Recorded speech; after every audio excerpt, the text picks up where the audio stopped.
I was actually 10 the first time he took me to a tugboat, and just kind of watched and saw what happened as people got me drunk, as the men got me drunk, and it kind of exploded. When I was 11 or 12, he started taking me to the local bars in town where my mother worked, getting me intoxicated, offering me out to the men that were there for the price of a couple of beers, telling me how to walk up to play the jukebox, how to dance, how to be provocative so that these men would want to be with me. It's 1 o'clock in the morning, and there's 10 or 15 grown men from the coal mine coming out on a regular basis on almost every weekend to play with this child. It hit a point where he was like, all right, now you're going to have to make your own money because I can't afford to keep paying all this. So if you want to keep using drugs and stuff, you want to keep and stay with me, I need you to go sleep with this guy. I'm not going to say his name, but this other guy. And that's how I figured out he was a gang member. At first, it was just like, you would go and do it and you'd come back and he'd praise you and everything was great and we'd go and party the rest of the night and it was fine. And then a little bit later, it got a little bit more physical. Well, you didn't bring me back enough money. What are you doing out there? You know, you don't deserve this drug.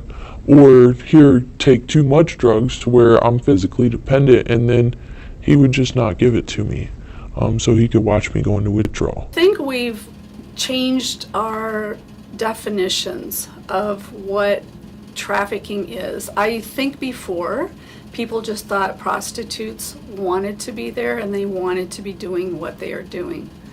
And what we've learned from research and qualitative and quantitative research, is that 95%, if not 98% of the people that are involved in prostitution do not really want to be there. They were manipulated into it. They were sexually abused as children, and this was not their choice. And so we're transitioning from looking at the prostitute as the person who has broken the law to what is the demand and what is the supply. So the demand is the people who are buying sex, and looking at those people more as perpetrators and the traffickers rather than the woman that you see on the street or the boy that you see on the street. We started out in St. Louis. A friend of mine was a former prostitute. She asked me to go out on the streets with her. And what I saw on the streets was not prostitution. It more or less was trafficking out of the massage parlors, whatnot. That's what introduced me to it. And then I was, if you're going to say, called to come up to Springfield, Illinois. What I found in Springfield, Illinois was not your typical pimp prostitute scenario. It was family trafficking, which means mom, dad, or significant other. And that's 90% of what we do in Central Illinois. One day, I looked at a cop car. He caught me looking at it. He said, "What the fuck are you looking at? What is wrong with you?" I said, "I'm sorry." He asked me to walk with him behind the alley. He just hurt me by hitting me in the face. I had 47 marks on me when I came back home. So when people say, "Why can't you ask for help?" Believe me, it's not like we don't look for it, but we just know what will happen to you or what might happen to someone else. I really wish there was something we could use or something we could do that would allow for people to get help. I think that one of the things that we often forget is how trauma impacts any person's ability to communicate their thoughts, their feelings, their wishes for what should or shouldn't happen in any particular encounter. So the Survivor Clinic in New York started first with a partnership with some of the live-in rehabilitation centers around the city. I wanted to really understand the diversity of experiences of trafficking survivors, and so I partnered with a couple of groups who would just send me all of their their clients for evaluation. And then I think once I started to really learn how to take care of that population, then I expanded the scope. And so I started seeing women who were still in the life, seeing women who were working with case managers and perhaps lawyers, and but were not in these long-term rehabilitation homes. I definitely think that I started by having a very narrow perspective. The first home that I worked with only took care of, foreign national trafficking survivors. And so that, I think, perpetuated this idea for me that this was an international issue. And then as I started working more with the local community, I started seeing girls from low SES backgrounds. Many of them were Black or Hispanic. And so I thought that, okay, that must be what trafficking is here in New York.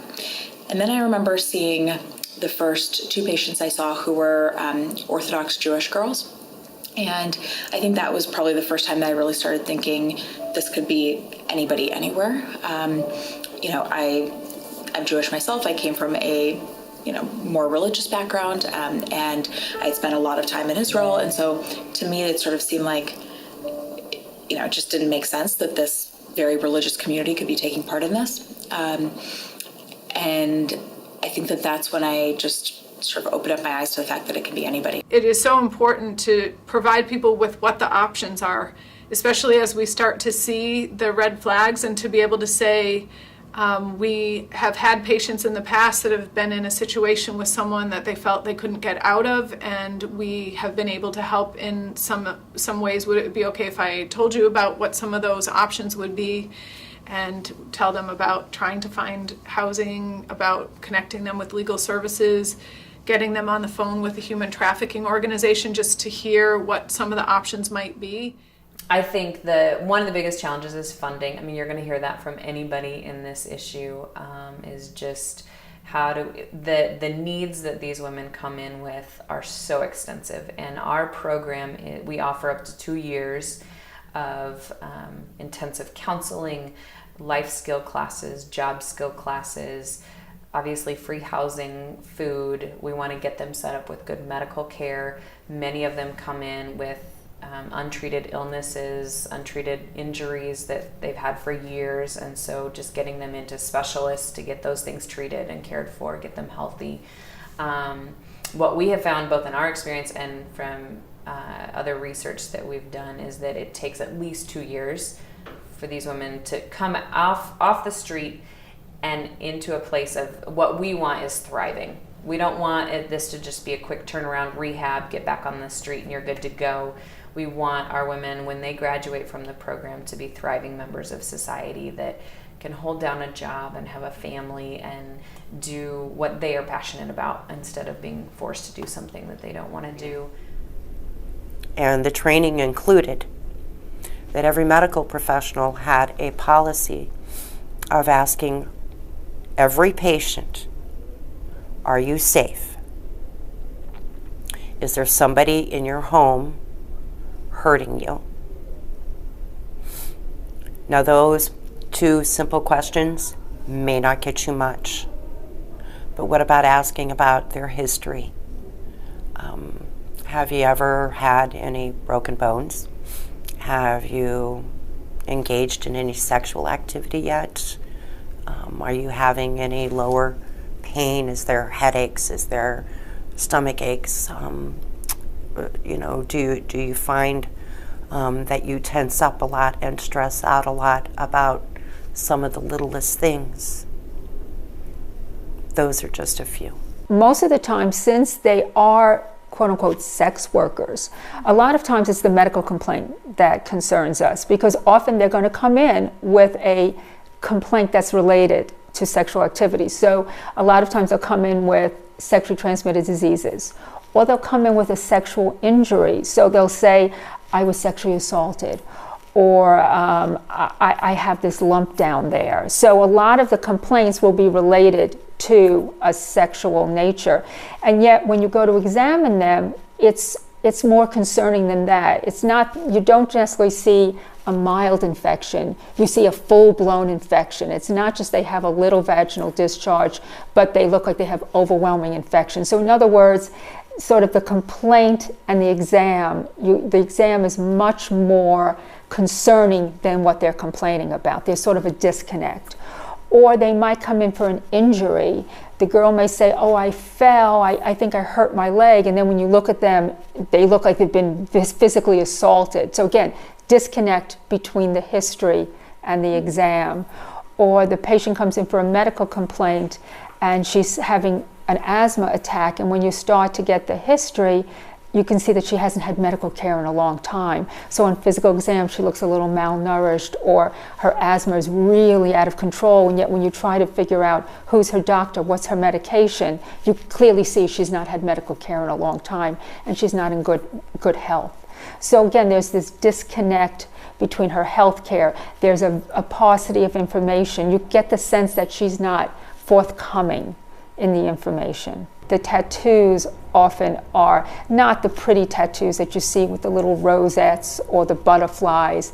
These are tattoos like barcodes or gang signs, or the crown, which is indicative of a pimp or a trafficker, or the dollar signs. And these tattoos are located on their genitalia, or on their inner thighs, or on their necks or their breasts, places where young girls do not tattoo themselves. Or the girls just don't look like they're healthy. They look malnourished, or they've been beaten, or they have signs of self-inflicted injuries like cutting. One of the things you have to realize is that most of the time they will not disclose, but you are trying to set the table that you are there for them. You are recognizing they're a victim. You are there for them. And even if they don't disclose, you end the interview with, I am here for you. If you ever need help, please come back. I am always here. You offer them resources. You end the conversation with, thank you for letting me speak to you. I am always here. We are always here 24/7. If you ever need help, please feel free to come back. I think we've all heard stories from people who have been through a hardship in their life, who tell about one person who made that difference at a really critical moment. And I feel really convinced that there are doctors and nurses out there that are that one person who could make that difference. And they went into the field that they're in because of the care and compassion that they have for others and the difference that they want to make in others' lives. And this is an opportunity when they equip themselves and feel confident to be able to have those kinds of conversations, and that they feel confident to be able to connect people with services. They can be that person that someday someone is looking back and saying, I don't remember her name, or I don't remember his name, but there was this doctor or nurse who said, I'm concerned about you, and I know there's help out there for you. And so when or if you're ready someday, this is where you can come. So I want them to have my phone number. So I would say the same for law enforcement, and because they need to know that there might be one police officer that they felt safe with and others who they didn't. Well, okay, then let's make sure, hey, these are my hours. This is my contact information. If you ever need anything, let me know. Or a certain doctor or a nurse that they connected with. If they feel better with the nurse in the room, get the nurse in the room and get the doctor out. Do whatever you can to help them feel safe. And then always kind of have an open door policy as much as you can within your respect. So for the victim that is sitting watching this video, I can say that I've been in your shoes. I haven't walked your life, but I've been in your shoes. And there's one thing that every human being has in common, and that's the feeling of pain. Pain shared is pain lessened. So I just want you to know that you don't have to live with that anymore. And every time that you share any part of your story, that pain becomes a little less of baggage that you have to carry with you. And there is help out there. Even in the smallest places, there is help around, and every minute counts. So even if you can only say, I have a traumatic history, or I had trauma, or I'm not safe, the smallest thing counts. So take your moment and choose to live today.